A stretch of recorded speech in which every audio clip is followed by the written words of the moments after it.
operando, o que seria isso? O spin, na verdade, como é que a gente consegue, se a gente pensar, não precisa nem pensar na mecânica quântica, se a gente pensar assim, no grupo de rotação, pegar o espaço euclidiano, tridimensional, espaço tridimensional, é só 3, né?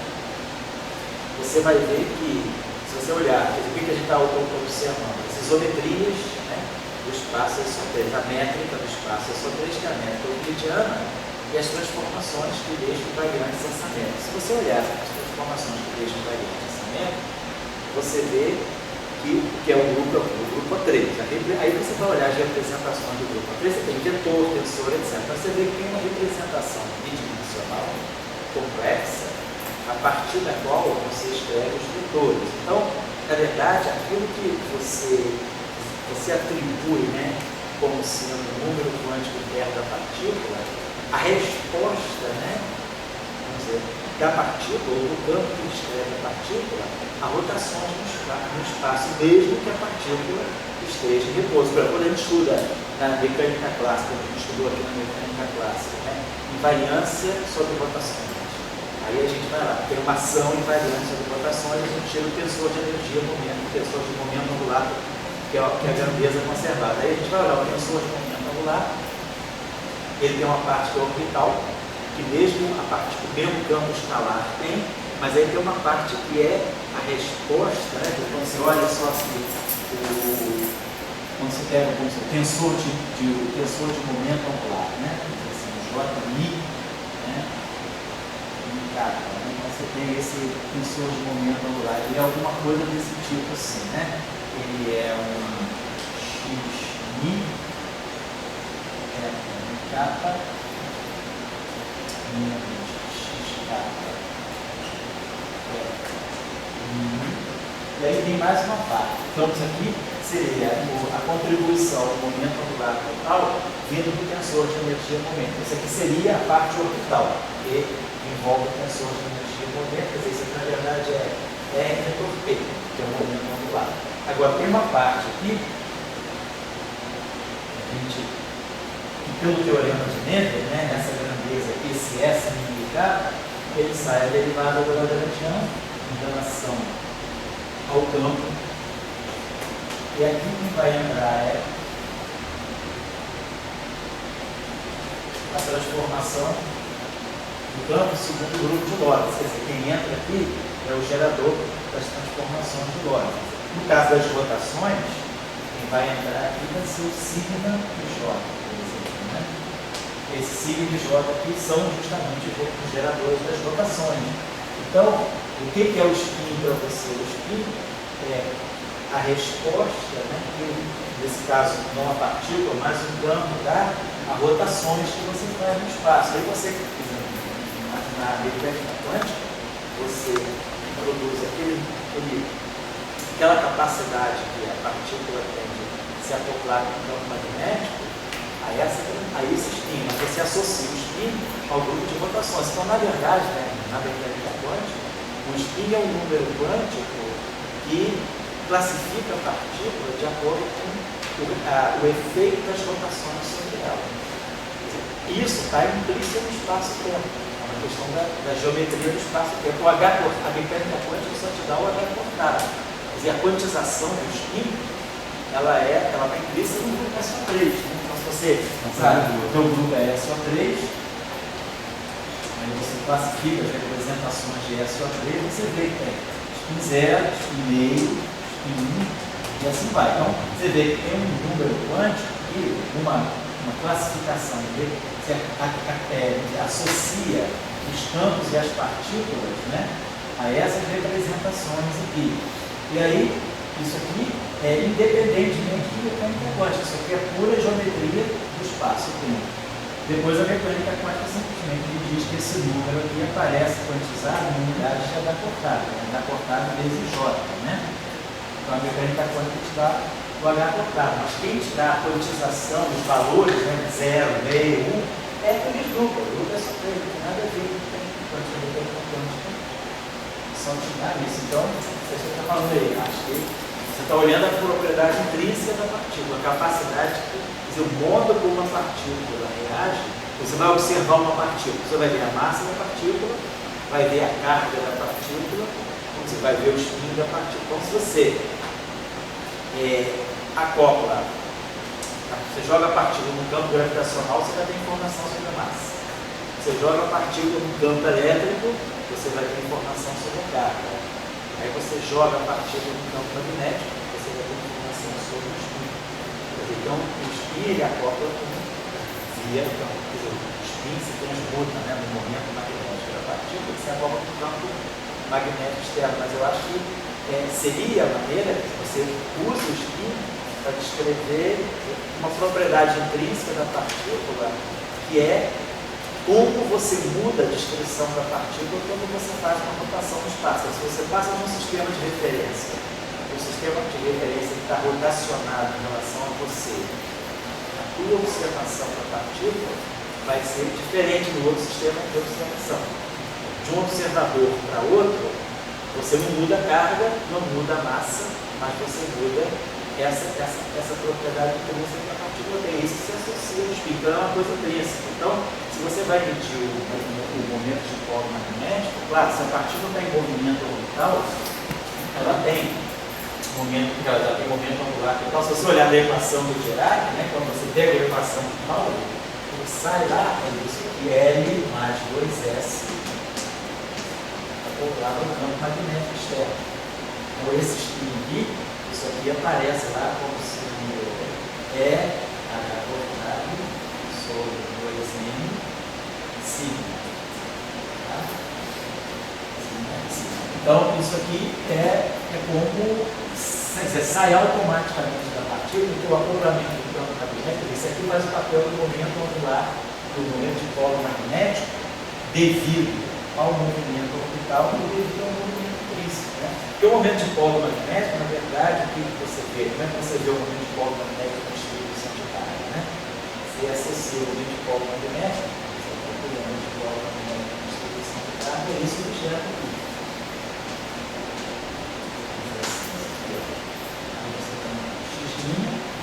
Vetorial, a distribuição de corrente, né? Você pega isso aqui então sobre o objeto, né? Esse momento angular, isso aqui? Se você botar o campo. Aí agora, quer dizer, aí você vai ver como é que você vai relacionar isso aqui. Esse J aqui é a distribuição de carga e velocidade, né? Aí você tem uma relação entre carga e massa. Então você sabe que uma carga E tem massa M. Né? Então, se você pensar agora numa densidade de carga, se você quiser saber uma densidade, você vai querer associar essa densidade de carga aqui a uma densidade de massa. Então, isso aqui vai ser a carga sobre a massa vezes a densidade de massa. Quer dizer, você usa, né, a relação entre a carga e a massa fundamentais para estabelecer isso, que a densidade de carga elétrica é a razão entre a carga e a massa elétrica vezes a densidade de massa. Então você substitui essa relação aqui, essa densidade de carga passa a ser a densidade de massa. Aí você tem vezes V, isso aqui é massa vezes V, isso aqui é momento linear, isso aqui é momento linear, né? Vezes X, R vetor P. Então isso aqui fica justamente, isso aqui, o momento magnético, então vai ser R sobre M, e aqui vai dar o momento angular. Então você sempre mostra que o momento magnético, né, ele está ligado ao momento angular. Só que, no caso do momento angular, se é um momento angular intrínseco, isso aqui é o spin. Então, o momento magnético intrínseco é o spin. Mas, na verdade, você mostra, em geral, a relação que você mostra é essa. O momento magnético, o momento de polo magnético de uma distribuição de carga está ligado à relação entre a carga e a massa fundamentais e o momento angular daquele objeto. Tá? Então, daí, você agora, se esse spin, se esse momento angular for um momento angular intrínseco, então você tem um momento de polo magnético intrínseco também. Mas eu dizer também é o J, porque vai definir se o cara só vive com L, né? Não, ali nesse caso é só o L. Você botou roupa aí. Porque aí você está pensando assim, no objeto como um todo. Ali não é uma descrição de mecânica. Se bota o J como o J da equação linear. Agora a equação direta é diferente. Na equação direta você está falando de uma partícula. Aqui você está falando de uma partícula, está falando de uma distribuição de carga. Se você botar o J como o J da equação linear. Agora, se você na equação do Dirac, o que você obtém é o acoplamento do campo magnético com o momento angular orbital mais o do spin, só que com um fator de força. Também não é o momento angular total, o que você tem é isso aqui, é L mais 2S. Isso aqui é a razão giromagnética que vem da equação de Dirac correta. Então é isso aqui que se acopla, né, com o campo magnético. Então a equação de Dirac te diz isso, se a partícula tem movimento orbital, isso aqui está contribuindo. E aqui tem um E, uma H forçada, essa coisa. Então a equação de Dirac te diz isso, o momento angular orbital se acopla com o campo magnético e o spin também se acopla com o momento magnético. Se a partícula não tem momento angular orbital, mesmo assim ela está se acoplando com o campo magnético. Por isso aqui é o momento intrínseco, é um momento de polo independente do movimento. Porque se a partícula está em movimento, ela gera um dipolo. Então, ela está gerando esse momento de polo devido ao movimento orbital. Como se tivesse esse momento de polo devido ao movimento orbital, mais o momento de polo devido ao spin. Agora, o que caralho? Isso aqui depende do movimento. Mas isso aqui não, isso aqui também é significativo. Quando você descreve isso quando faz rotação, né? Só quando a partícula não tem spin, como é o campo escalar. O campo escalar, ele tem um tensor de momento angular, mas aí o tensor de momento angular dele é puramente orbital, ele não tem essa parte.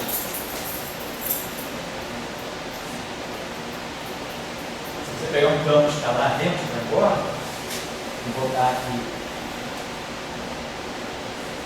O campo escalar isso aqui é zero.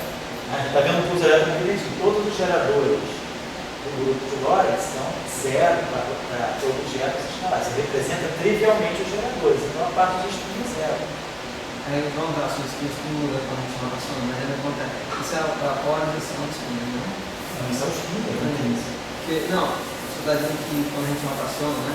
Isso. Quando a gente tem referência relacionada, o que é intrínseco da partícula muda. Aí, então, isso é que o J é o valor do spin, mas o J assim, vai de menos zero, meio, não. Vai de menos zero até mais zero, né? O valor dele. Aí você tem momento angular orbital e você tem momento angular de spin. Tem os dois momentos angulares aí no jogo. Não, mas os dois tem dois J mais um. Todos os dois.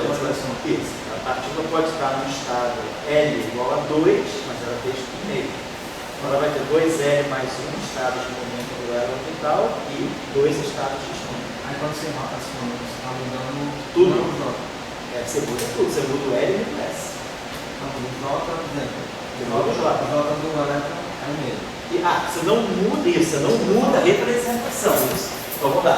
Quando você pega vamos pegar o spin meio. Então você está com o spin meio. Estou esquecendo o H cortado, tá? Então, deixa eu falar uma coisinha só para quem está assistindo a aula de longe, que a gente ainda é uma questão que só o Alexandre está falando. Não comecei a aula ainda não, o Alexandre está fazendo uma pergunta, né? Mas a pergunta do Alexandre é se a gente calcula a contribuição em teoria de campos para o momento de polo magnético do elétron, se a gente está calculando a contribuição, se o momento de dipolo é proveniente do spin ou do momento angular total.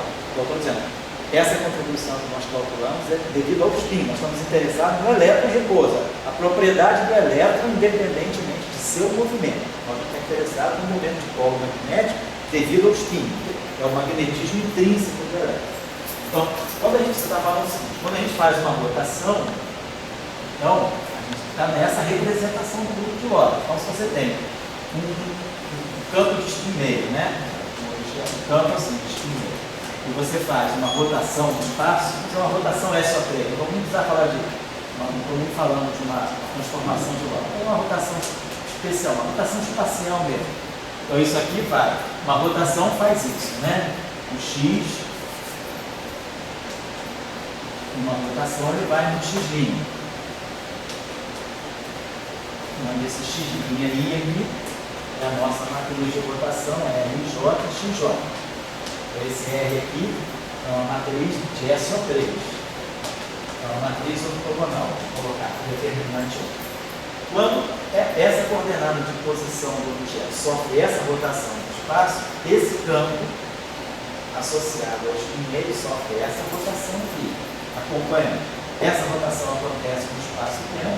Então, no novo referencial, eu vou ter o meu novo campo aqui.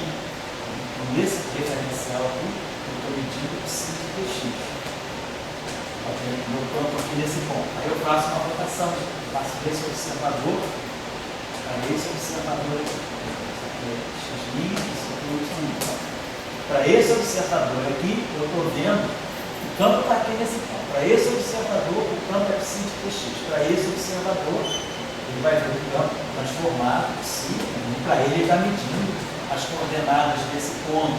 Para esse cara, esse ponto é o mesmo para os dois, mas as coordenadas desse ponto para esse referencial são diferentes das coordenadas desse mesmo ponto para esse referencial. Esse está aqui. É o ponto de vista passivo. Estou deixando o meu sistema aqui, estou mexendo no observador. Então, dois observadores distintos estão descrevendo o mesmo objeto. Esse observador aqui descreve como psi de dx, e esse observador aqui descreve como psi de dx.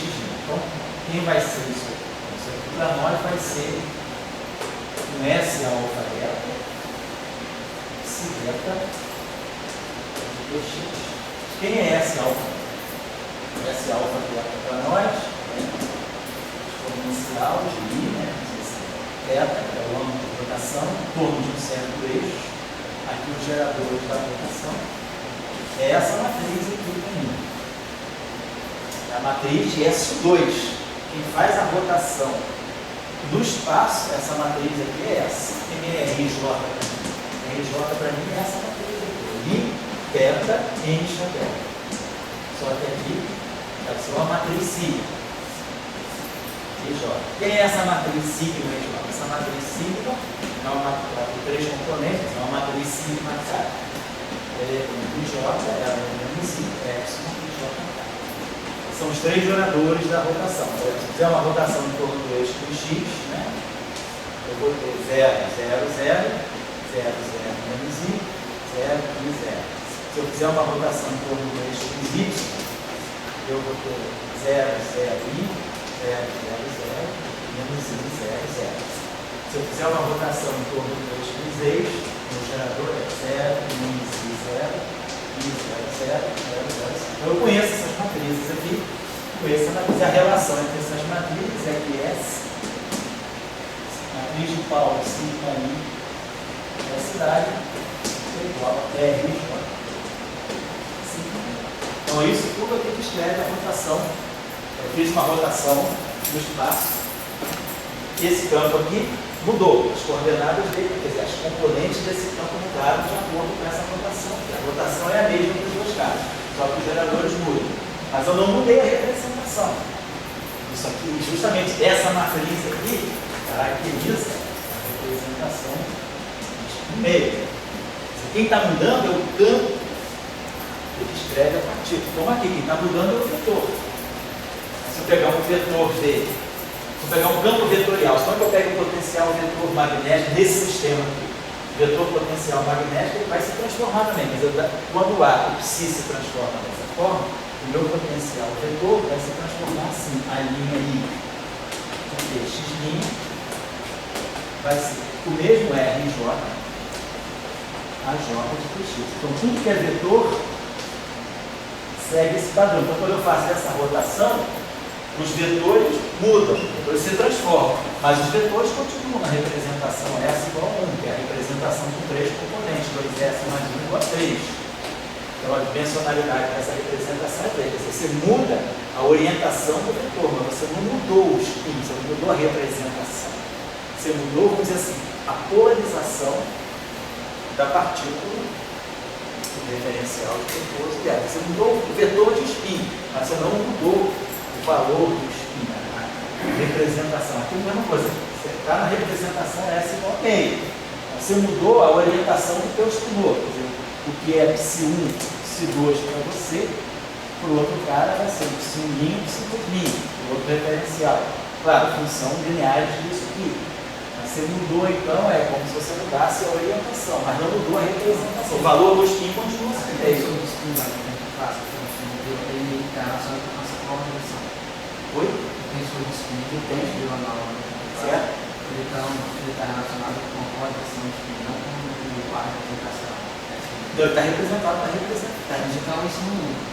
Isso está relacionado à representação. Porque quando você coloca esse gerador aqui, lá no tensor de spin, você coloca esse objeto aqui atuando em cima do campo, você compõe essa grandeza aqui, né? Você pega o teu campo, aí pega a derivada, você pega o momento do campo, e aí multiplica por essa grandeza aqui. Isso aqui caracteriza uma certa representação.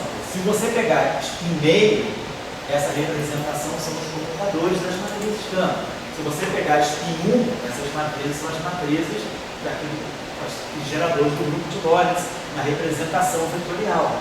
Então, isso aqui, na hora de você ver quem é o tensor do spin, isso aqui vai ser fundamental, porque é isso aqui que vai te dizer qual é a representação desse campo. Se esse campo aqui, vou apagar aqui, se esse campo aqui for um escalar, isso aqui é zero, não é? Se esse campo aqui for um espinor, pode parar. Olha na equação de Dirac. Quem é a derivada da ação de Dirac em relação a d elipse dada? Em relação a d elipse, psi barrado. Quem é o gerador do grupo de Lorentz na representação? Isso aqui é psi barrado, gama mínima. Quem é o gerador do grupo de Lorentz na representação fermiônica? É I sobre 4, computador, gama mínima. Capa, psi. Então tá aqui, ó. Isso aqui é o tensor de spin do campo de Dirac. Aí agora, eu quero tirar o tensor de spin do campo eletromagnético. Então tem o campo aqui, é o anilho. Não dá certo, é uma capa. Então isso aqui é sigma de capa, lambda a lambda. Está aqui, esse aqui é o tensor de spin do campo eletromagnético. Quem é a derivada disso? Isso aqui é um F de K. Aí a gente sabe quem são esses geradores aqui nessa aqui. Não pode ser K para chamar de coluna. Então, quem são esses geradores aqui? Então isso aqui é eta nível, eta capa lambda.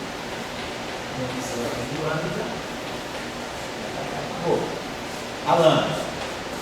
Então isso aqui vai dar para nós, fazendo esse cálculo, F de capa.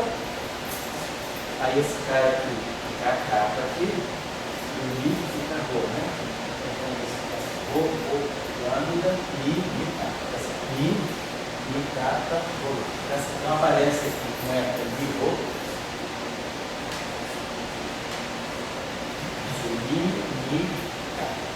E aqui esse capa lambda aqui, esse cara aqui fica.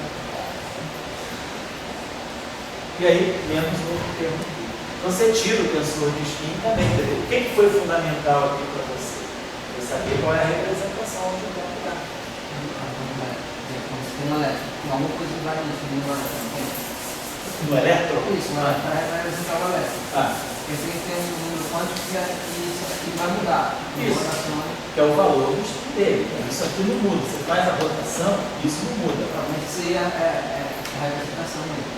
É a representação e vamos dizer assim, é o módulo do spin. O vetor muda, mas o módulo do vetor não muda. Então, quando você está dizendo que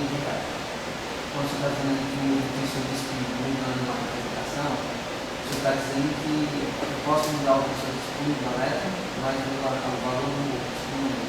Não, eu mudo o tensor de spin quando eu mudo a representação. Estou dizendo, para o spin, para o elétron, o tensor de spin é esse.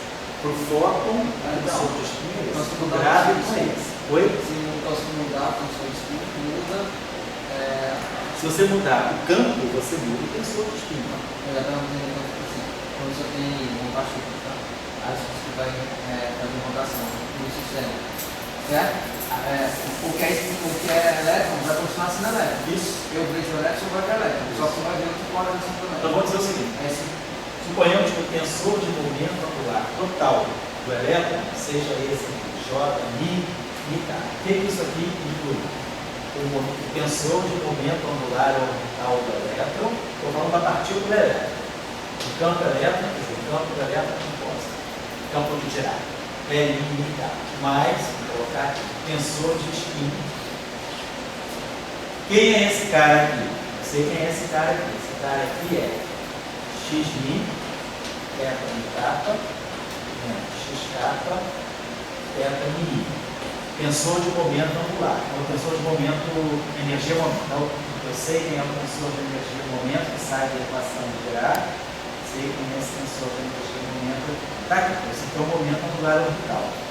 Isso aqui é o spin. Quem é o tensor de spin? Nós acabamos de ver ainda agora. Psi barrado, gama mi, basicamente gama mi, gama kappa.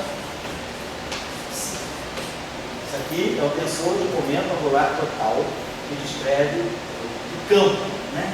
Agora, se eu fizer uma transformação de rotação, o que vai mudar? Vai mudar isso aqui. Se eu fizer uma transformação de rotação, eu vou ter que, no novo referencial, o L' de kappa vai ser a matriz da transformação de Lorentz e, assim, lambda a menos 1 transposto e lambda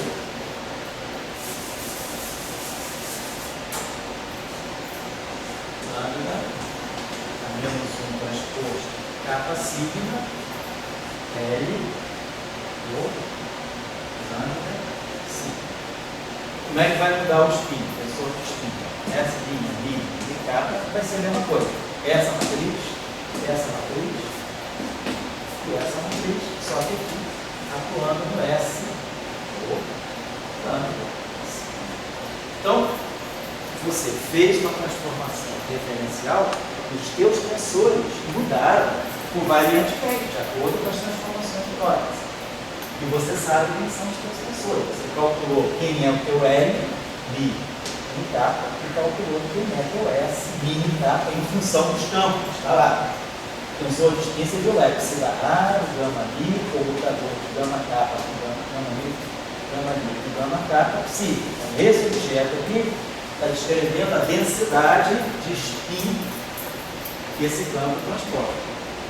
Essa densidade de spin, se você fizer uma transformação de Lorentz, ela muda assim. O campo está lá, a representação dele. O que caracteriza a representação do campo é isso aqui. É a matriz que faz a transformação de Lorentz dele. Enquanto você faz a mudança de referencial, esse objeto se transforma normalmente. Então você tem duas coisas que estão sendo transformadas: o campo individual da partícula e o tensor de momento angular e o tensor de momento linear. Essas duas coisas mudam. E aí, para garantir que o elétron continua sendo um elétron, o que é que está garantindo? É o valor intrínseco do spin. E o valor da tirada do tensor? Não, mas aí você está pensando. Uma coisa é a partícula elétron, outra coisa é o campo contínuo. Aqui é uma descrição clássica. Você está falando. Agora, se você estiver falando, mas isso aí você está dizendo, mas isso para mim é um campo quântico. O psi aqui não é um campo de Dirac clássico, é o campo quântico sujeito às regras de anticomputação canônica. Então, aí sim, o spin, você vai pensar então que o spin é o valor esperado.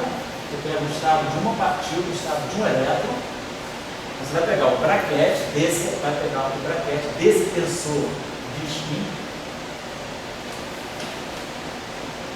Aí sim, porque agora, se você estiver falando de campo quântico, os teus campos são quânticos, esse tensor de spin agora é um produto de operadores de campo, não é mais um campo clássico que mede uma distribuição clássica de energia e momento. É um campo, isso aqui é um produto de operadores de campo, aqui ó, são operadores de campo que só faz sentido você saber o que é o valor disso no elétron, você tem que pegar o estado de um elétron tirar o valor esperado disso do estado de um elétron. Isso aqui vai te dar a densidade de spin no elétron. Você tem que ter cuidado. Uma coisa é a descrição clássica.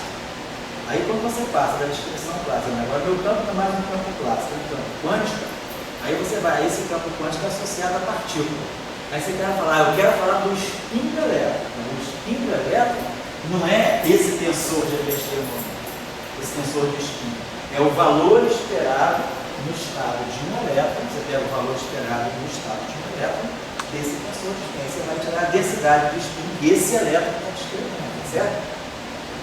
O tensor de spin ele muda com essa rotação, né? O tensor de spin muda, ele é um tensor, ele tem que mudar.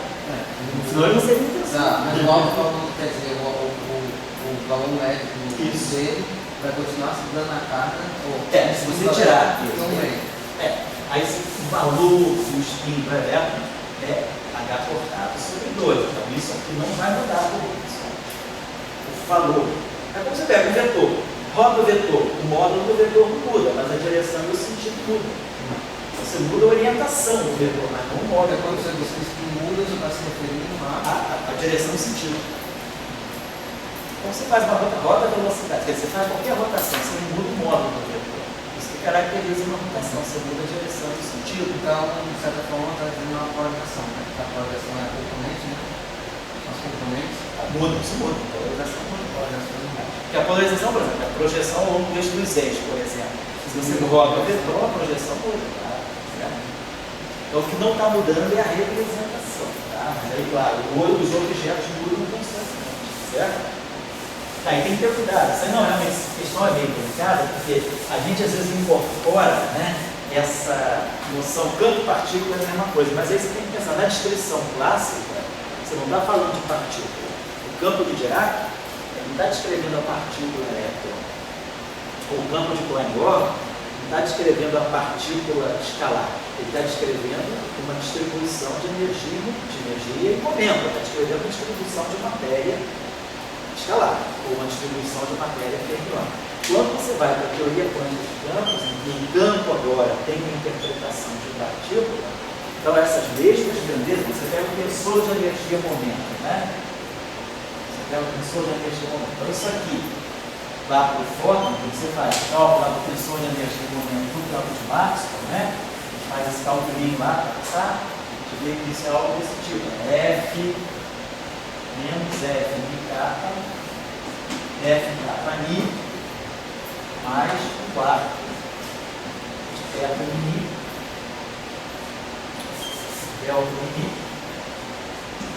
F kappa lambda, F kappa lambda.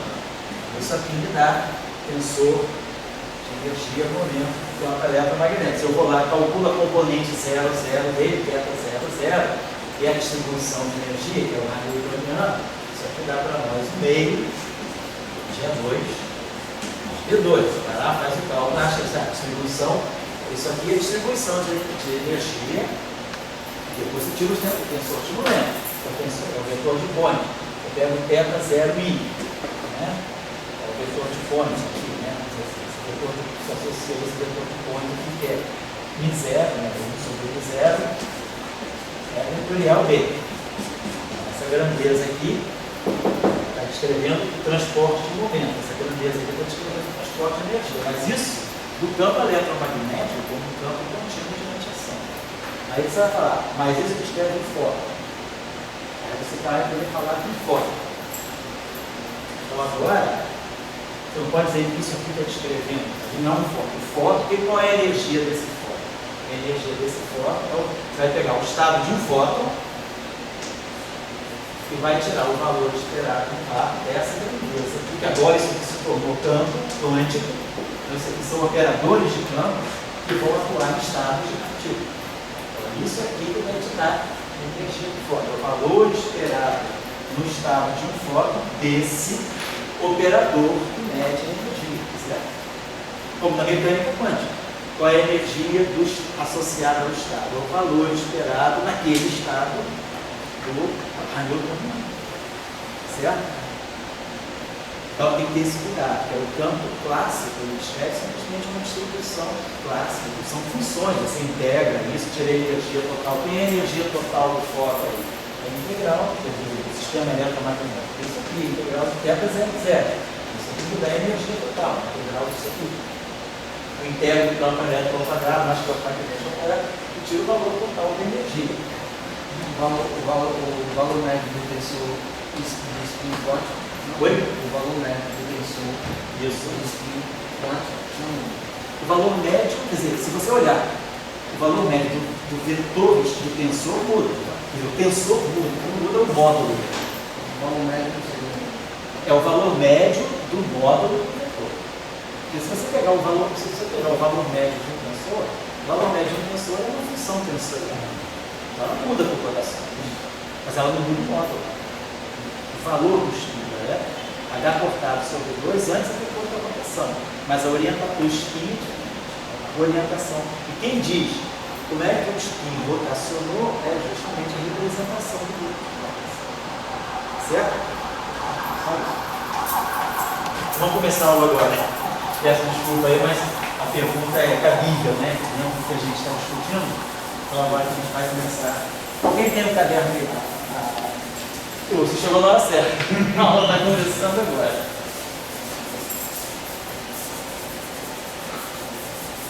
Tá certo, Alexandre? É por aí que você tem que pensar. Esse artigo aí que eu pedi para você dar uma olhada, né, do Luca Fábio, ele traz um pouco esse tipo de dúvida, quer dizer, ele coloca esse tipo de dúvida, porque você está lendo um artigo de uma teoria clássica, né, de campos clássicos, em que, trabalhando com esses campos clássicos, ele percebe que você tem que considerar certas questões que, em geral, a teoria clássica de campos a gente não considera. E aí, ao considerar esses aspectos, né, da teoria clássica de campos, você pode tirar um resultado que te dá alguma coisa de quântica. Essa é a ideia do cálculo clássico da contribuição do momento de polo magnético que você tiraria pela teoria quântica de campo. Então, aí, essa discussão, essa relação entre campo clássico, campo quântico e partícula, ela vem na conta. Você tem que ter bastante atenção nisso. Oi? O que significa isso dos campos clássicos? É isso que você estava falando? Tudo isso. Então você falou, não, nada, não é preguiça de falar, não. Se você olhar o início e tal, mas a gente está dizendo isso, o spin de um campo clássico é a forma como aquele campo caracteriza o comportamento daquele campo quando você faz uma mudança de sistema de referência por rotação. Você faz uma rotação e aí aquele campo ele é visto por um observador e por outro observador dentro de um certo modo de transformação. É isso que caracteriza o espinho do campo clássico. É a representação que ele ocupa dentro do grupo de Lorentz. É a representação irredutível. Irredutível, isso. Quando a gente pega as representações lá do grupo de Lorentz, elas são caracterizadas pelo par, né? JK, ambos, né? São números quânticos de SU2, né? 0, meio, 1 e assim vai. Então, quando você pega, por exemplo, o campo de rank 2 simétrico, né? Um H que é igual a H esse campo aqui está nessa representação, 1. Então, isso aqui vai caracterizar o spin desse campo frente ao grupo de Então, me pergunta mais no sentido de se é um campo clássico, pensando no spin originalmente, como foi imaginado que seria o spin, na verdade o spin não tem nada a ver com a dinâmica do campo, nem das partículas. Não. Ele é o gerador da dinâmica. É. Ele é o que gera as características fundamentais do campo. Parte do pressuposto que você tem um spin zero. Quer dizer, quando o campo nasce, Ele já nasce. É o que ele tem, é o que ele já nasce naquela representação do grupo de Lorentz. Agora você vai propor para ele uma dinâmica ou outra de A dinâmica você vai propor de acordo Mas com... que já está restrita por isso. Mas aí você sabe, você tem que formar invariantes de Lorentz a partir daquela Coisas que você pode fazer com esse primeiro, você não pode fazer com o spin 1, etc. Exatamente. Então, de certa forma, o spin já na teoria clássica está determinando parte ou boa parte de como vai se comportar o campo. Sem dúvida. O que o campo vai poder fazer. Exatamente. Teoria clássica, você já localizando, quer dizer, a representação, que é, ou seja, localizando o conteúdo de spins, você já. Porque aí você vê o seguinte, se você pegar esse campo aqui, teoria clássica, então esse campo aqui, vamos pegar, esse campo é uma representação 1. a essa representação. Então, esse campo aqui, nessa representação, ele tem essas componentes, ele é simétrico. Ele tem a componente H00, ele tem a componente H0i, e ele tem componente do tipo H e J. Essa componente H00, visto do ponto do SO3, do ponto de vista do espaço mesmo, só do espaço euclidiano, ele é um escalar, então ele tem um spin zero. Isso aqui se comporta como um vetor, então ele tem um spin 1, né? Dentro da visão não relativista de spin. E esse objeto aqui é uma matriz simétrica 3x3, então ela tem 6 elementos, né? 6 elementos, a gente pode tirar o traço dela, que é um spin zero, sobram 5 elementos com traço no grupo, é um spin 2. Então você vê que esse campo aqui é uma coleção de 2 spin 0, um spin 1 e um spin 2. Se você fizer a contagem de componentes, aqui dá uma componente vezes 2 dá 2, aqui dá 3 componentes vezes 1 dá 3, e aqui dá 5 vezes 1, 5. 5, 3, 8 e 2, 10, né? Então, se isso aqui é um tensor simétrico de 4 dimensões, tem 10 componentes. Então, as 10 componentes desse tensor, elas estão distribuídas em 2 spin 0, um spin 1 e um spin 2. Então, ou seja, esse spin aqui é a primeira dela, quer dizer, isso aqui é o spin relativista. Do ponto de vista do grupo de Lorentz, é esse conjunto de objetos aqui que está me descrevendo o spin. Aí eu decomponho essa representação aqui de Lorentz, que é uma representação de SO13, eu decomponho essa representação em termos de SO3. Então, eu vou ter duas representações escalares, mais uma representação vetorial, mais uma representação. Esse aqui é o conteúdo de SO3. Então, o que você está fazendo é isso. Você está dizendo que o teu campo carrega um conjunto de spins. Aí você vai para a teoria quântica. Aí você está dizendo, eu quero descrever uma partícula de spin 2. Não me interessa spin 0, spin 1. Eu quero descrever o gráfico. O gráfico tem spin 2. Então, de alguma forma, eu tenho que jogar fora isso. Eu quero fazer uma teoria quântica para esse objeto. Então, como você falou, a teoria clássica, ela já te encaminha. Agora, isso aí é campo, não é partícula, na teoria clássica. Aí você vai para a teoria quântica. Na teoria quântica, você vai querer relacionar campo com partícula. Então, você vai querer pegar uma partícula de spin 2, desmaterializar ela e representar essa partícula por um campo de spin 2. Então, o carrega spin 2 é esse aqui.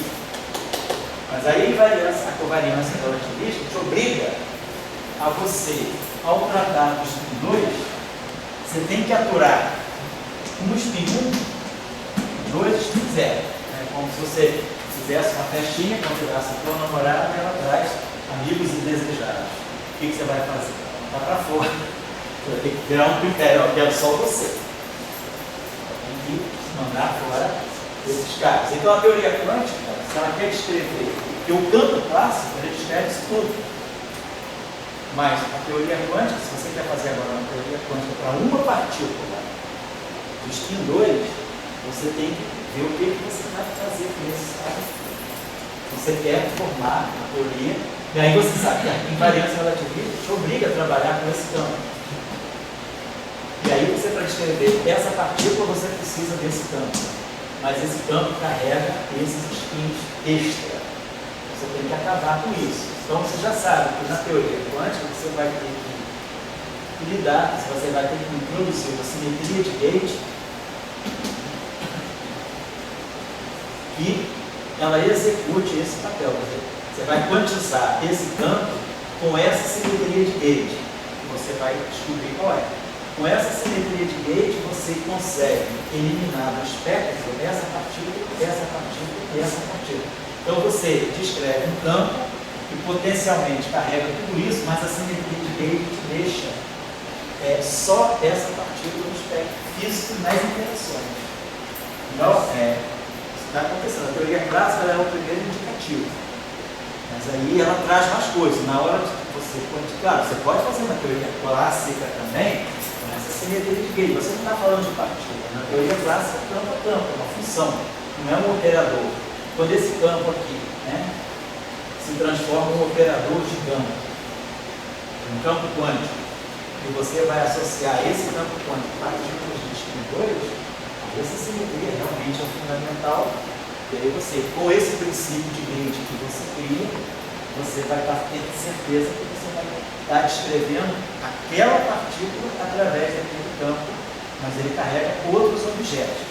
Mas essa simetria de meio vai fazer com que, na teoria quântica, esses objetos estejam fora do teu espaço de Hilbert. Você vai ter um espaço de Hilbert de estados, e esse espaço de Hilbert de estados vai fazer com que essas partículas de spin 0 e spin 1, elas fiquem no setor livre da teoria. Elas não vão ter interação. Quem vai interagir vai ser apenas a partícula de spin 2. Então, essa que é a construção que você tem que fazer. Mas não é isso que você faz quando você vai, como a gente está fazendo, olhar para o fóton. Você não pega isso e elimina o 2. Não, a gente ainda está na teoria clássica. A gente está descrevendo o fóton, porque você está tirando o campo de massa. Se eu quisesse construir a teoria para uma partícula do spin 1 ou do spin 0, não é isso que você faz. Então, o que você tem que fazer, então você vai ter que pegar esse campo. Esse campo aqui é o campo que vai descrever o fóton. Está na representação meio do grupo de Lorentz. Essa representação está clara. Aqui é uma componente A0, que é um escalar, e tem uma componente vetorial aí. Está representando o spin 1. Esse campo aqui tem 4 componentes. Uma carrega spin 0 e outra carrega spin 1, do ponto de vista do SO3. Então você quer descrever o fóton. Precisa descrever o fóton. O fóton tem spin 1. Você quer descrever uma partícula de massa 0 e spin 1. Você já sabe o que você deve fazer. Você já sabe que você tem que trabalhar com esse campo. Só que você tem que eliminar esse campo do espectro, essa partícula de spin 0 do espectro. Então você vai formular uma teoria de campo com essa simetria. E essa simetria que te permite, através desse escalar, você matar esse escalar. Essa simetria de Gauge, isso é uma simetria de calibre. O calibre ele vai te jogar fora o que você precisa jogar fora. Você precisa jogar fora, você quer dar sentido a uma partícula de spin 1 quantizada. Você não quer a partícula de spin 0, você não quer o fóton escalar, vamos dizer assim. Então você vai trabalhar, vai fazer uma teoria quântica, onde essa simetria seja sempre presente. Porque essa simetria vai jogar fora para você justamente esse objeto. Quando você vai fixar o gauge, né, você está fazendo isso.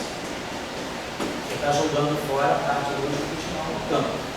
Então aí quando você, lá no que a gente está fazendo lá, então, quando você vai descrever realmente de forma, agora quanticamente, aquele campo amigo que você quer, ele tem que estar sujeito a essa simetria para que você mate os que quiser. Por isso que na teoria SO2 quando você tem a teoria eletrofrágil, né, e você quebra o SO2 com um Y, né, você quebra isso pelo Higgs para um eletromagnético, o que te garante que você está descrevendo fóton é justamente essa simetria sobre o 1. E essa simetria com 1 é essa simetria aqui que vai te permitir jogar fora o spin 0, o tanto o fóton carrega para você. E a invariância relativista obriga o spin 1 a estar junto com o spin 0.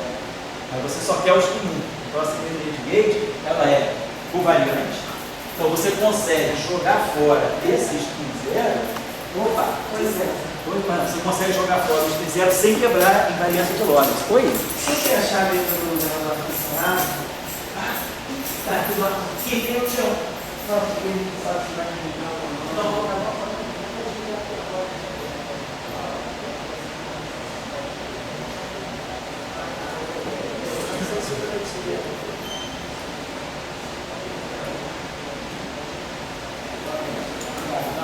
Obrigado. Vai chegar o refrigerado, embora. Aí a gente aguenta até o final. Está bem climatizado, está bem fechado. Tem o acendeu, acho que esqueci de acender. São sem foto aqui. Mas tá certo, o Chico, mais ou menos o procedimento é esse, né? Quer dizer, o procedimento de uma simetria de Gauge é sempre, a gente sempre associa a simetria de Gauge a como é que se diz, a transformação de fase, mas isso é uma etapa secundária. O que é importante da simetria de Gauge está aqui. ela precisa fazer isso. Então, quando você fala que eu quero descrever uma partícula que tem massa zero, tem spin 1 em relatividade especial, uma partícula de massa zero tem que satisfazer a essa relação relativística. P2 igual a zero, né? Ou seja, E igual a PC. Por isso que a gente tem que descrever. Né? P2 igual a zero significa isso, né? Quer dizer, uma partícula de massa de repouso zero significa A2 igual a P2 Está lá, P2 igual a zero. No espaço dos momentos, no espaço das configurações, P2 igual a zero está lambertiano. Se alguma coisa se estiver lambertiano em cima de algum campo igual a zero, já fica claro que aquela relação de dispersão está saindo. Então, eu garanto que esse campo tem, na versão de partícula, ele vai estar descrevendo uma partícula de massa nula. Mas ele precisa ter spin 1. Então eu sei como é que eu tiro de uma forma relativisticamente covariante, como é que eu tiro o spin 1 que está contido aqui dentro. A gente decompõe esse campo numa parte transversa, no espaço de Minkowski, claro, e numa parte longitudinal. A parte transversa é o operador transverso, θ μi, atuando em ani. E a parte longitudinal é o operador longitudinal, atuando em ani, onde a gente já sabe quem é o operador transverso. Dmi, só que dá lambertiano. Delta mi, menos dmi, só que dá lambertiano. Quem é o operador longitudinal? Não poderia ser G não? Dmi. Oi? Não poderia ser Gemini, não? Se fosse do embaixo. Não, Está em cima, embaixo, então tem que ser o delta. Então você tem esse objeto aqui projeta só o setor de estudo. Então você vai colocar aqui. Então eu vou querer pegar o meu campo A transverso com corrente mim. Então isso aqui está me garantindo que eu tenho um objeto que tem spin 1, que é vetorial, um campo vetorial, mas eu estou garantindo que quem tem massa zero é só a parte de spin 1. Eu joguei fora a parte de spin 0. Eu estou dando propagação para uma partícula de spin 1 de massa zero. Aí a gente substitui isso aqui. Você tem isso aqui. Isso aqui é θ, mi, ani. Meu campo, então essa é a minha equação de campo. Então eu garanto que essa equação de campo me dá uma partícula de massa zero spin 1. Agora, esse objeto aqui eu sei quem é. Isso aqui é delta mi menos mi. Sobre da lambertiana ani. Igual a zero. Essa parte aqui me dá da lambertiano de ani. Falando disso aqui. Essa parte aqui me dá dmi, né? Dmi, ani, igual a zero. Mas isso aqui, né? Posso chamar isso aqui de um dmi, que é da lambertiano. Eu posso colocar esse dmi aqui na frente. Agora esse dmi aqui, agora esse dmi aqui. Então isso aqui fica dmi ani menos dmi ani. Igual a zero. Então, eu sei que essa combinação aqui eu chamo de um FMI, que eu posso depois dar um sentido para isso. Então, eu ganho que eu tenho essa equação aqui, vai ser fundamental para mim. Então, se eu quiser escrever uma partícula de massa zero spin 1, tem essa equação aqui faz esse papel para mim. Aí você vê que esse objeto aqui, com esse objeto aqui, você pode colocar justamente o campo elétrico e o campo magnético. Essas são as equações de Maxwell. Então, se você abre isso aqui em componente, você tem divergência de aeroadero. Tem rotacional de meio igual a dE. E claro, se esse objeto aqui é o F vale essa identidade de Bianchi. Então você automaticamente tem que o rotacional de E menos dB e a divergência de meio é zero. Então as equações de Maxwell, elas são um produto disso que você quer. Você quer descrever uma partícula de spin 1 e massa zero, é isso. Só que isso aqui acaba virando tudo isso. Então, a dinâmica, como você falou, né? Quer dizer, a teoria clássica fixou o campo. Isso aqui é clássico. Claro, eu ganhei essas equações clássicas também. Então, agora, quando eu quantizar esse campo, eu, na verdade, vou estar quantizando as equações de Maxwell. Está dando sentido, né? De uma partícula quântica, aquilo que é escrito pelas equações de Maxwell. Mas o que você impôs, né? Se a pessoa botar invariância de fase, introduzir derivada por variância, não tem nada disso. Você não sabe nem que campo de matéria você tem. Você está falando pura, está descrevendo spin 1 de massa zero. Tem essa simetria. Então, quer dizer, esse objeto aqui automaticamente tem a simetria que você quer. Quer dizer, quando você colocou isso aqui, você ganhou isso aqui. Mas isso aqui automaticamente te diz que essa equação é invariante por essa transformação. Então, a transformação de Gauge, não é que ela saia do nada. Quando você diz que você está propagando do campo vetorial só a parte de spin 1, você automaticamente introduz a simetria de Gauge. Aí agora você pode perguntar, e se eu colocar um elétron aí?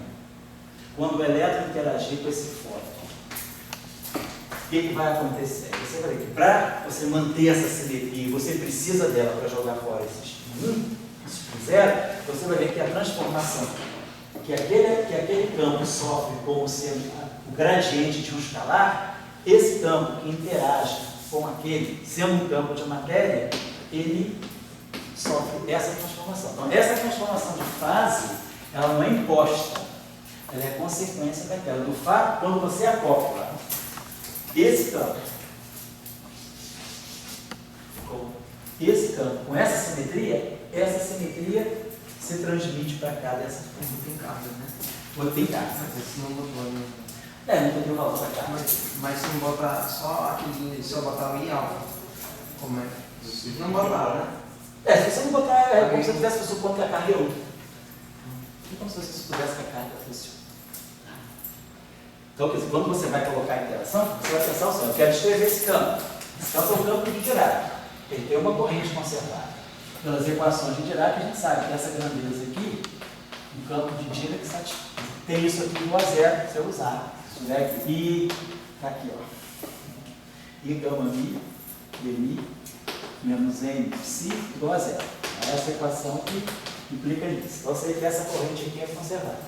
Então, o que eu vou fazer? Eu vou acoplar essa corrente desse campo. Esse campo precisa sofrer aquela transformação. Então, quando esse campo sofre essa transformação, vamos dizer, esse campo também se transforma, todo mundo vai se transformar. Aí você, aquela transformação, você sabe quem é a linha mi em função desse mi. Aí você precisa, já que o alinha mi é dado daquela forma, quem é o psilinha? Aí você mostra que o psilinha é isso aqui. Então, a transformação de fase do campo de matéria, na verdade, ela é uma consequência da transformação de Gauge do campo vetorial. Normalmente a gente faz o contrário. Normalmente o que a gente encontra quando a gente faz assim, procedimento didático, pedagógico, está nos livros esse. Você começa com um campo livre de simetria global. Aí faz a simetria global, fica local. Aí você introduz a derivada covariante. Aí você introduz a derivada covariante, você já parte da simetria de fase. Aqui a gente faz uma coisa mais básica, a gente não esquece a simetria de fase. A gente não está falando do campo de matéria. Eu quero escrever, como o Chico falou, eu quero escrever o fóton. Eu quero escrever uma partícula de massa zero e spin 1. Então, classicamente, eu sei, massa zero, spin 1. Está tudo aqui. Aí agora eu só sigo o fluxo da dinâmica, da cinemática relativística. Chego a essa equação. Essa equação pode ser escrita sobre essa equação. Então, eu estou descrevendo, ó, onde eu paro. Então, daí saem as equações de Marx. As equações de Marx nada mais são do que uma expressão de que algo com spin 1 e massa zero está se propagando. Claro que, né, do ponto de vista histórico, não foi assim que foi descoberto. Pelo contrário, você parte das equações de Marx, depois é que você faz a formulação covariante. Mas aqui a gente está dizendo o seguinte: se eu conheço relatividade especial e quero descrever uma partícula de spin 1 massivo, necessariamente cai nas equações de Marx. Aí agora eu quero acoplar esse campo de spin 1 de massa zero à matéria carregada. Eu vou colocar a matéria carregada, eu sei que esse campo aqui é o campo de Dirac, aquele campo lá, tem aquela corrente. Essa corrente se acopla com esse cara desse modo. Então, através desse acoplamento, para que esse acoplamento aqui mantenha até essa simetria, preserve essa simetria, para que isso aqui seja igual a isso aqui, é preciso que eu tenha essa transformação. Então, aí esse alfa que está aqui para controlar O spin zero para dizer, eu estou fazendo vou trabalhar numa teoria em que eu não tenho spin zero, vou jogar fora o spin zero que está associado ao fora, esse alfa entra na matéria sobre a forma de uma fase. Quer dizer, uma fase é irrelevante do ponto de vista da mecânica quântica, você não mexe no módulo das funções, não mexe nas amplitudes de probabilidade, e ao mesmo tempo você está jogando fora o spin zero. Então, a transformação de fase acaba sendo secundária e não primária. Quem é primário é isso aqui. É daqui que sai a teoria de Gauge. Então, a simetria de Gauge ela não tem nada a ver com a matéria transformar por uma fase. Isso é uma etapa, isso é uma consequência. O primário da teoria de Gauge é dizer o seguinte: eu tenho um campo, ele carrega vários spins. Eu tenho que jogar fora uma série de spins, porque na versão quântica eu quero que aquele campo descreva apenas um dos modos de spin que ele carrega. Isso não acontece no campo de Klein-Gordon, porque o campo de Klein-Gordon está na representação 0, 0. Então essa é uma representação pura. Se eu pegar o campo de Dirac, também, o campo de Dirac está na representação meio, 0, mais 0, meio. Então o campo de Dirac é um puro spin meio. Eu não tenho que tirar nada dela. Mas quando eu começo a pegar as representações mais altas do grupo de Log, por exemplo, representação meio, a gente pega essa representação. Se a gente pega essa representação meio, se a gente pega a representação no meio, se a gente pega a representação no 1 e assim vai, todas as representações daqui para frente, elas carregam mais de um spin. Então, se você quiser usar aquele campo para descrever uma certa partícula, você precisa buscar, por exemplo, aqui, se eu quiser descrever uma partícula, vamos dizer, eu sei descrever a partícula de spin zero, vamos dizer, a gente usa o campo de Klein-Gordon. Se eu quiser descrever o neutrino, uma partícula quiral, partícula de spin meio massa zero, então ela pode aparecer na representação left ou pode ser um spinor right. Então, esse cara aqui está na representação 0, 0. Esse cara aqui está na representação meio, 0. Esse cara está na representação 0, 0. Eu digo agora, eu quero descrever um férmio de Dirac. Então, vou escrever aqui um férmio de Dirac, um férmio psi. Ele tem parte left e tem parte right. Então, isso aqui é um Dirac. Então, ele vai estar na representação meio, 0, na representação 0, meio. Então, isso aqui é vai left, isso aqui é vai right, isso aqui é Dirac. Se eu quiser escrever um férmio de Majorana, então, vou ter que pegar esse left mais esse left star. Ou right mais right star. Então, Majorana está aqui, meio 0 mais meio 0 star. Então, até aí eu estou fazendo tudo, está tudo certo. Spin meio, só tem um spin. Aí, quando eu quero descrever uma partícula, quando eu vou chegar nessa representação já é a primeira representação que me apresenta o problema. Porque ela vai ter spin 0 e 1. Então, eu posso perguntar o que eu quero descrever aqui. Quero usar essa representação. Essa representação é a representação vetorial. Então, esse campo aqui, ele carrega dois spins, 0 e 1. Ele pode descrever duas partículas. Qual que eu quero descrever? As duas ou uma delas? Então, eu posso trocar. Eu quero descrever só a parte de partícula zero desse campo. Então, eu vou impor essa equação de movimento da Lambertiana atuando no longitudinal de Ami a zero. Então, isso aqui vai me descrever isso aqui. Se eu quiser descrever essa partícula aqui através desse campo, eu vou impor aquela condição que a gente falou agora. Agora, se eu quiser descrever as duas partículas por esse campo, quero que esse campo carregue dois modos distintos, eu simplesmente coloco isso. Então, eu tenho três possibilidades aí. Que física que eu quero fazer com esse campo? Eu quero fazer essa física, quero fazer essa física, ou quero fazer essa física. Mas colocar os dois é o quê? Aí eu estou dizendo que eu tenho um campo que ele carrega duas partículas distintas. Não é uma só. Oi? Não pode ser, mas não pode ser interpretado como duas. Ele é um único campo, escrevendo duas partículas. Pode relacionar um campo com duas partículas? Pode. Cada partícula, quer dizer, a relação entre campo e partícula não é assim, bionívoca. Cada partícula, você escreve, cada partícula pode ser representada por um campo. Mas um campo pode representar mais de uma partícula. Mesmo quântico. Mesmo quântico, tá? Mais ainda se for quântico. Então, aí você tem que escolher o que você quer. Eu quero isso. Isso aqui a gente já viu o que ele sai. Daqui saem as equações de Maxwell. E se eu quiser escolher isso aqui? Eu quero dizer, eu quero escrever uma partícula escalar, mas não pelo campo de Klein-Born.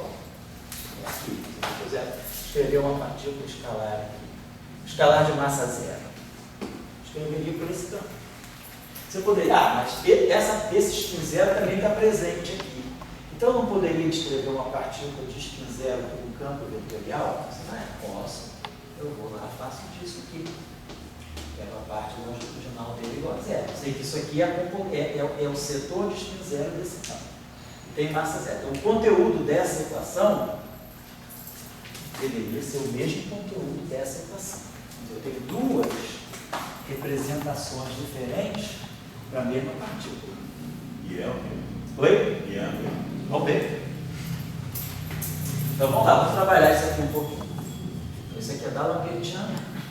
Isso aqui eu estou projetando a parte longitudinal. Então isso aqui é deni atuando no anil. Deni sobre da Lambertiana. Então isso aqui me dá essa condição. Para que esse campo vetorial descreva uma partícula escalar, eu teria que ter isso aqui igual a zero. Então isso significa o seguinte, que deni, ani, que é justamente o escalar que está dentro desse campo, tem gradiente zero. Se ele tem gradiente zero, isso aqui é uma constante. Então esse campo não propaga. Deni ali é uma constante. Esse campo não tem caráter propagatório. Quando se propagar, vai depender de Deus. Aqui se propaga, porque aqui a gente ganhava essa equação. Da Lambertiano de ani menos deni ani igual a zero. Então esse campo é um da Lambertiano, uma função harmônica. Esse campo aqui tem caráter propagatório. Esse campo aqui é uma radiação, vamos dizer, estagnada. A divergência dele é constante. Então esse campo não tem caráter de propagação. Então essa equação aqui, livre, ela não tem o mesmo valor que essa. Essa equação que me diz, não, esse campo aqui tem solução. Eu sei que esse campo aqui é uma onda. Eu posso escrever esse campo aqui como sendo uma onda, como se fosse uma composição, né, de algo, uma função f de t menos x menos, né, x menos ct, mais uma função g de x mais ct. Então isso aqui é uma onda que se propaga. Está lá, mas esse campo aqui não. Então essa equação livre, ela não tem caráter propagatório. Então ela não tiver grau de liberdade. Talvez eu tivesse só se eu colocar interação, aí esse campo começa a ganhar um sentido. Mas como partícula livre, ele não tem. Ao passo que aqui não, porque a coisa funciona. Então, às vezes, o que a gente tem que ter o cuidado é esse. E o outro tem. Esse aqui tem. Então, esse aqui, ó. Então, Lambertiano igual a zero. Né? Você tem uma onda que vai para a direita. Se você fizer isso numa dimensão, você onda que vai para a direita, vai para a esquerda. Isso aqui é uma equação típica de propagação. Isso aqui é uma função harmônica. Então, quer dizer, o campo, voltando aí à discussão que você levantou, o campo clássico, ele te dá uma série de indicações. Aí você, quando for fazer a teoria quântica, você quer dizer, eu vou usar aquele campo, mas eu vou usar aquele campo para quê? Tem que saber de antemão. Eu vou usar aquele campo para descrever o spin 1. Tá certo, vou fazer. Aí se eu usar esse campo para descrever o spin 1, eu sei que eu estou quantizando Maxwell. Se eu usar esse campo para descrever o spin 0, eu sei que eu estou quantizando nada, estou quantizando 0 grau de liberdade. Se eu usar, aí, então, isso aqui só aparece a partir daqui. Aí se você quiser descrever, por exemplo, uma partícula de spin 3 meios, em qual campo relativístico, onde está a representação que tem spin 3 meios? A representação está construído desde o zero. Representação trivial, meio zero, zero meio, meio zero, mais zero meio, tá. Aí fiz produto de meio zero por zero meio, deu meio meio. Nós trabalhamos aqui ao foco. Aí a próxima representação, para eu ter spin 3 meios, eu preciso multiplicar spin 1, preciso compor o spin 1 com o spin meio. O único jeito de eu ter spin 3 meios é 1 com meio. 1 com meio dá meio 3 meios. Mas eu puxo um spin 3 meios daí. Então, se eu quiser descrever uma partícula que tem spin 3 meios, provavelmente, do ponto de vista do grupo de Lorentz, essa partícula, esse campo, vai ter que ter esse índice vetorial, porque esse índice aqui me assegura que eu tenho spin 0 e tenho spin 1. Esse índice aqui está na representação meio-meio.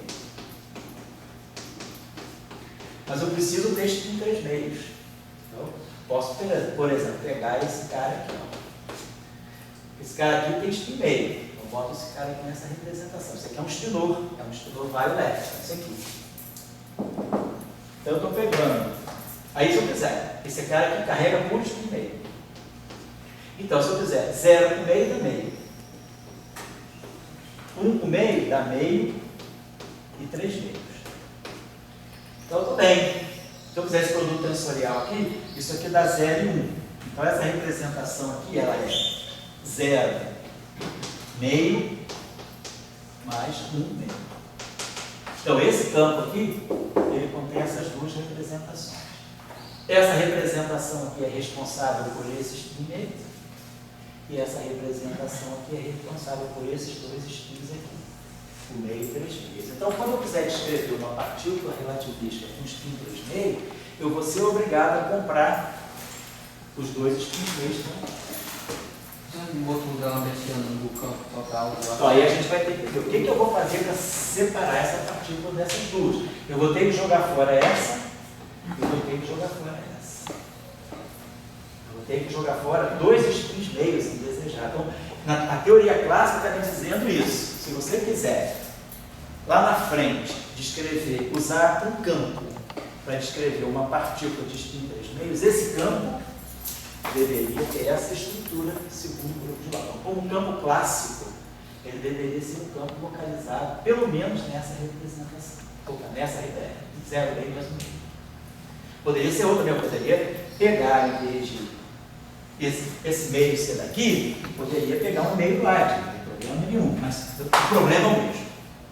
Eu vou ter sempre que enfrentar esse desafio de um spin 3 meios, por relatividade, é o grupo de Lorentz que me impõe isso, quer dizer, é a covariância relativística que me obriga a, se eu quero ter um spin 3 meios, eu sou obrigado a ter dois spins meios juntos.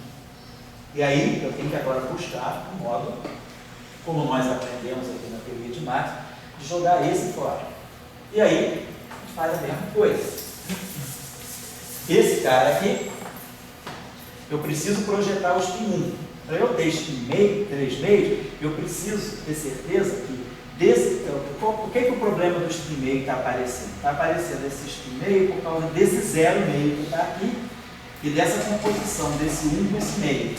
Mas se eu, por exemplo, filtrar esse spin 1, eu já melhoro a situação. Eu já joguei fora um spin meio, que sobra 1 com meio, dá meio e 3 meios. Já joguei fora um spin meio. Mas eu já sei tratar, já sei tirar o spin 1 de um objeto de índice vetorial. Eu vou pegar da Lambertiano e vou colocar aqui no Q transverso I alfa. Então, esse Q transverso I alfa vai ser a projeção do índice Mi, vai ser Q igual a 0. Então, isso aqui vai ser DI, Q alfa, delta Mi menos DI, que Mi alfa igual a 0. Isso aqui significa o transverso no sentido do índice vetorial. Esse transverso está se referindo a isso aqui, aquele projetor, sobre o Lambertiano. Fazendo a mesma coisa, a gente vai ganhar no final do dia isso aqui. Vou ganhar uma equação que vai ser dmi de dmi que Mi alfa menos dmi que Mi alfa igual a 0. Então, isso aqui é exatamente a equação típica de um field strength, né? Só que tem esse índice alfa aqui. E aí, aqui eu observo que eu tenho uma simetria de gauge. Se eu fizer essa transformação quirinha Mi alfa igual a Ki Mi alfa mais dmi de um objeto epsilon alfa, que é exponencial, essa transformação aqui é simetria dessa equação. Então, eu já descobri que para eu ter um tratamento